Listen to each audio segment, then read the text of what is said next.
Cinema అయిన మహామారుతి talkies cinema రివ్యూకు స్వాగతం. నేను మిస్టర్ బి. నా మాట సూటిగా ఉంటుంది, మ్యాటర్ క్లియర్ గా ఉంటుంది. వీడియో టాకీస్ రాజా. ఇప్పుడు రివ్యూలోకి వెళదాం. లచ్చిందేవికి ఓ లెక్క ఉంది. ఇప్పుడు వస్తా అప్పుడు వస్తా అంటూ చాలా రోజులుగా ఈ సినిమా ఊరిస్తా ఉంది. మొత్తానికి ఈ వారం థియేటర్లకు వచ్చింది. ప్రాక్టికల్ గా మాట్లాడుకోవాలి అంటే ఈ సినిమా మీద ఎటువంటి ఎక్స్పెక్టేషన్స్ లేవు, కానీ కొన్ని విషయాలు మాత్రం కొంత ఆసక్తికి కారణమయ్యాయి. ఒకటి, ఈ సినిమా దర్శకుడు రాజమౌళి టీమ్ లో ఒకప్పుడు పనిచేస్తున్నారు. రెండు, లావణ్య త్రిపాఠి. రాజమౌళి టీం మెంబర్ కదా, కొత్తగా ఏదైనా చేశారేమో అన్నది ఒక ఆసక్తి. భలే భలే మగాడివై, సోగ్గాడే చిన్నైన సినిమాలతో సూపర్ హిట్లు కొడుతుంది లావణ్య త్రిపాఠి. మరి ఈ సినిమాతో కూడా అదే మ్యాజిక్ ని కంటిన్యూ చేస్తుందా అన్నది మరో ఆసక్తి. ఈ ఆసక్తుల్ని ఫుల్ఫిల్ చేయడంలో సక్సెస్ అయిందా, లేక అంతకు మించి ఏమైనా ఈ సినిమాలో ఉందో మన సమీక్షలో చూద్దాం. సినిమా కథ విషయానికి వస్తే, లచ్చిందేవికి ఓ లెక్క ఉంది అన్న టైటిల్ ని బట్టి అర్థం చేసుకోవచ్చు డబ్బు సెంటర్ గానే ఈ సినిమా కథ ఉంటుంది అని. ఓరకనే వచ్చే డబ్బుని ఎవడకాడు సొంతం చేసుకోవాలని నానా ప్రయాసాలు పడుతూ ఉంటారు. కానీ లచ్చిందేవికి ఓ లెక్క ఉంటది. ఎవరి దగ్గర ఉండాలో, ఎవరికి కష్టాలు పెట్టాలో, ఎవరిని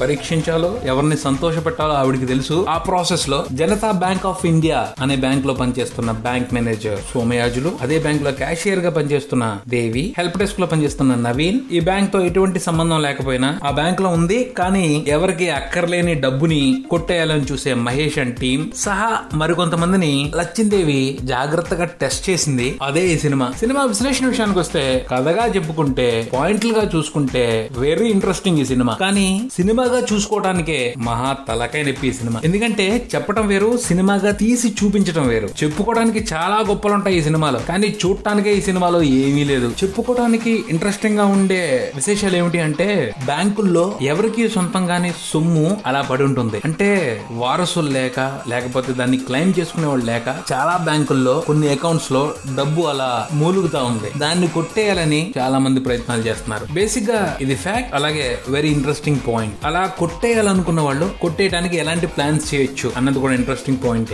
ఇలాంటి విషయాల వరకు ఒక కేస్ స్టడీగా జనాల్ని బాగానే ఎడ్యుకేట్ చేశారు డైరెక్టర్. కానీ ఓ సినిమా తీసే డైరెక్టర్ గా మాత్రం ఆయన కంప్లీట్ గా ఫెయిల్ అయ్యారు. ఎందుకంటే ఫ్యాక్ట్ ని ఫ్యాక్ట్ గా చెప్తే, చూపిస్తే డాక్యుమెంటరీ అవుతుంది. దానికి డ్రామా జోడించి, కమర్షియల్ ఎలిమెంట్స్ ని యాడ్ చేసి, అందరికీ అర్థమయ్యేలాగా ఎంటర్టైన్మెంట్ ని మిక్స్ చేసి చెప్తే సినిమా అవుద్ది. ఈ సినిమా దర్శకుడు జగదీష్ తలసిల ఓ డాక్యుమెంటరీ ప్రెజెంటర్ గానే ఉన్నాడు, కానీ సినిమా దర్శకుడిగా వ్యవహరించలేదని చెప్పడానికి ఎటువంటి సంకోచం అవసరం లేదు. రాజమౌళి స్కూల్లో పనిచేసి ఓ ఇంట్రెస్టింగ్ పాయింట్ ని పట్టుకుని ఈ టైప్ ఆఫ్ ప్రెజెంటేషన్ చేశాడు అంటే అసలు ఈయన గురించి ఏం ఆలోచించుకోవాలో అర్థం కావట్లేదు. ఏదైతే చెప్పాలనుకున్నారో అది చాలా బాగుంది, కానీ ఎలా ప్రెజెంట్ చేశారో అది బాగాలేదు. బేసిక్ గా ఆయన స్క్రిప్ట్ నే సరిగ్గా రాసుకోలేదు. ఆ పైన నిర్మాతకి మేలు చేయాలని, తక్కువ ఖర్చులో ఏదో గొప్పగా సినిమా తీసేయాలని లేనిపోని ప్రయాస. మొత్తంగా అసలు ఏ రకంగానూ ఈ సినిమాని ఎంజాయ్ చేయలేని పరిస్థితి. ఎవరికైనా ఈ సినిమాని చూపించి రాజమౌళి టీం మెంబర్ ఈ సినిమా చేశాడు అని చెప్తే నవ్వుతారు. ఎందుకంటే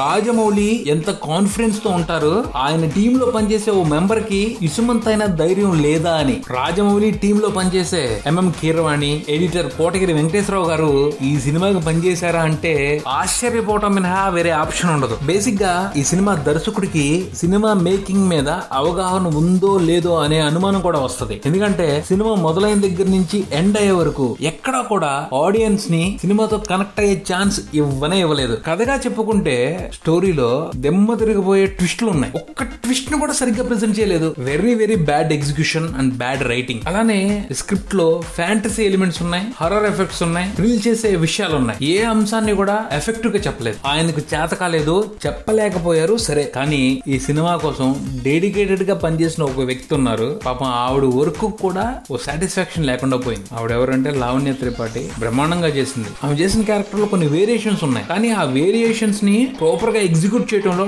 డైరెక్టర్ కంప్లీట్ గా ఫెయిల్ అయ్యాడు. ఆ పైన క్లైమాక్స్ లో జయప్రకాష్ రెడ్డి గారితో ప్రేక్షకులకి పెట్టించిన టార్చర్ అంతా ఇంత కాదు. వీడియోని దర్శకుడు రా బాబు, అంత పెద్ద ఆయన్ని ఇంతలా హెరాస్ చేసేస్తున్నాడు అనిపించింది. యాక్చువల్ గా క్లైమాక్స్ లో జయప్రకాష్ రెడ్డి గారి ఎపిసోడ్ మూలంగా కామెడీ పండాలి, కానీ టార్చర్ పండింది. దాన్ని బట్టి అర్థం చేసుకోవచ్చు డైరెక్టర్ గారి టాలెంట్ ఏ రేంజ్ లో ఉందో. బేసిక్ గా ఈ సినిమాకి సంబంధించి ఒక విషయాన్ని కన్ఫర్మ్ చేసుకోవచ్చు. అదేమిటి అంటే కెప్టెన్ సరిగ్గా లేడు. కెప్టెన్ సరిగ్గా లేకపోతే మిగతా డిపార్ట్మెంట్లు ఎలా పర్ఫెక్ట్ గా వర్క్ చేస్తాయి, ఎలాంటి పెద్ద పెద్ద టెక్నీషియన్స్ ఉన్నా మాత్రం. సో ఈ సినిమాకి పనిచేసిన ఏ డిపార్ట్మెంట్ కూడా పర్ఫెక్ట్ గా వర్క్ చేసిన దాఖలాలు కనిపించవు. సినిమాలో కనిపించిన నటీనటులు అందరూ కూడా వాళ్ళ ఎక్స్పీరియన్స్ మూలంగా ఏదో ఈ సినిమాకి హెల్ప్ చేయాలని ట్రై చేశారు, కానీ ఎవరికి కూడా ఈ సినిమా అయితే హెల్ప్ అయ్యే ఛాన్సే లేదు. మొత్తంగా ఈ సినిమా గురించి చెప్పుకోవాలి అంటే అస్సలేం బాలేదు. ఆ పైన లావణ్య త్రిపాఠి మీద ఏదైనా బ్లైండ్ అభిమానం ఉంటే ఓసారి ఈ సినిమా ట్రై చేయొచ్చు. లచ్చిందేవికి ఓ లెక్క ఉంది. ఈ సినిమాకి సంబంధించి నేనిచ్చే రేటింగ్ ఏమిటో తెలుసుకోవాలి అంటే సినిబీ మూవీ రేటింగ్ యాప్ లో చూసి తెలుసుకోవచ్చు. ఈ యాప్